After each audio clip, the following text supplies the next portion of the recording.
The other characteristic that we need to study about alkanes are the isomers. Isomers are compounds with the same molecular formula.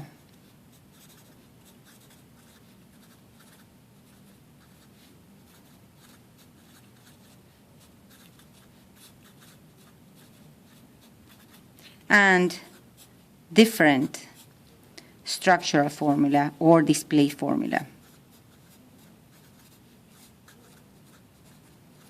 These are what we call structural isomers. For example, we can do the isomers of pentane. Pentane, as the name says, is going to have 5 carbons. So pentane is going to have 5 carbons, and all single bonds. So the formula is going to be carbon 5, and if we calculate through the general formula, the hydrogens are going to be 10 plus 2, so it's going to be 12. So if we draw pentane, we should have 5 carbons and 12 hydrogens. Now, that gives us the first isomer, 3, 5, okay. 1, 2, 3, 4, 5, 6, 7, 8, 9, 10, 11, 12. So it's going to be 12 hydrogens.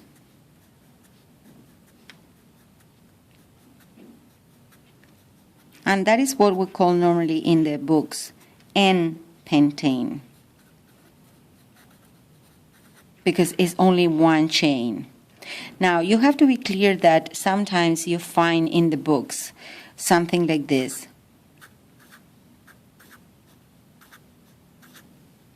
The bonds can be bent because they can rotate.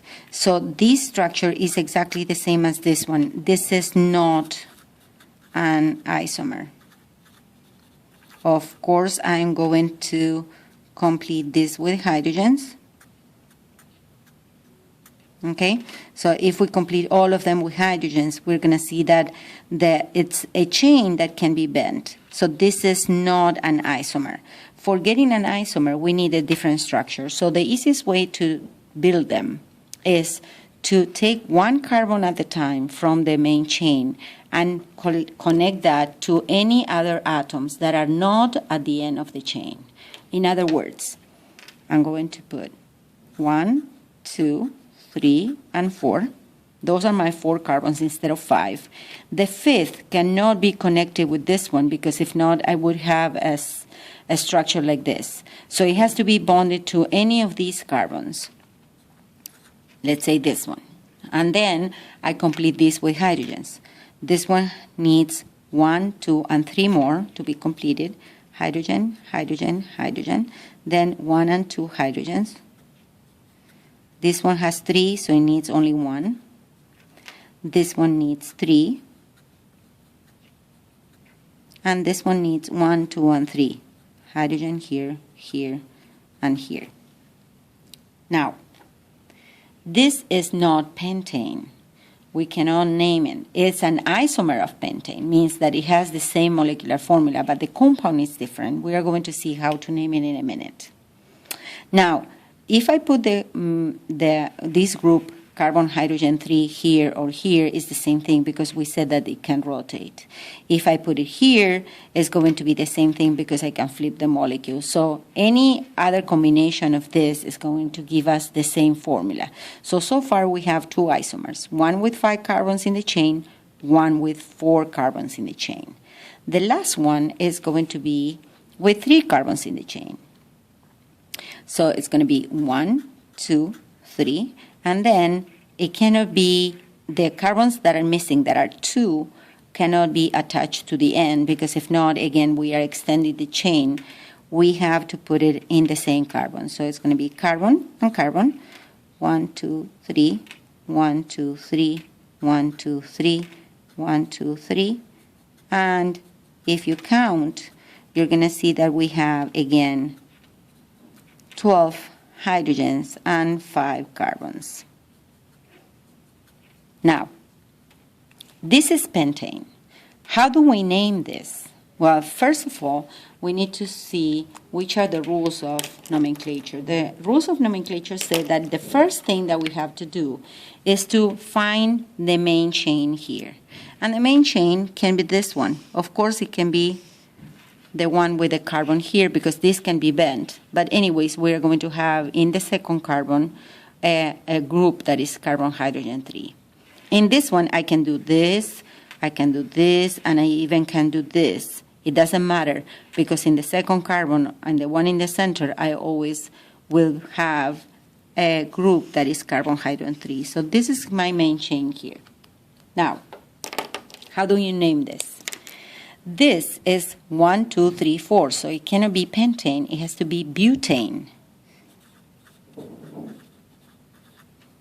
And this one is going to be propane.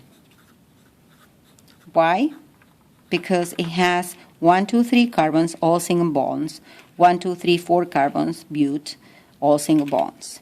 The problem is that I have groups here that I don't know how to name. So we are going to make a small explanation before.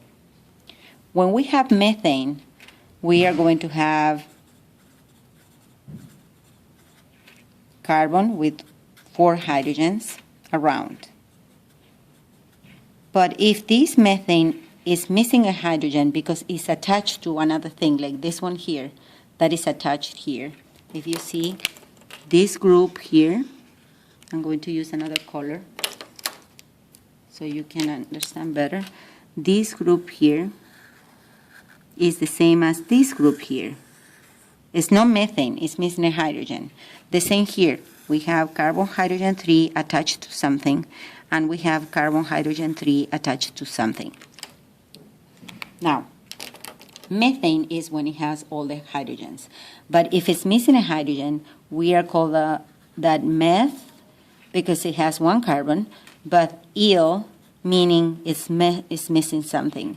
So it's going to be 1, 2, 3, hydrogen, hydrogen, hydrogen, and it's going to have a dash that is not attached to anything.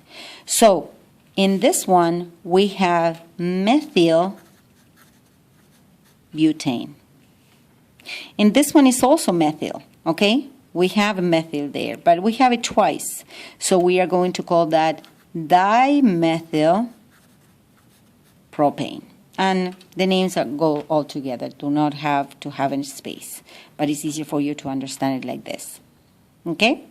Now, if the group is not methyl, it has 2 carbons instead, we are going to have ethyl group. So if we have 1, 2, and hydrogen, hydrogen, hydrogen, hydrogen, hydrogen, and this is alone, instead of ethane, we are going to have ethyl. If we have 3, it's going to be propyl. If it has 4, it's going to be butyl, and so forth. Okay, summarizing, we have 1 isomer that is going to be the straight chain. The N-pentane is going to be one of the isomers. Then the methyl butane is going to be another one. And the dimethyl propane is going to be another isomer, all with the formula carbon 5, hydrogen 12.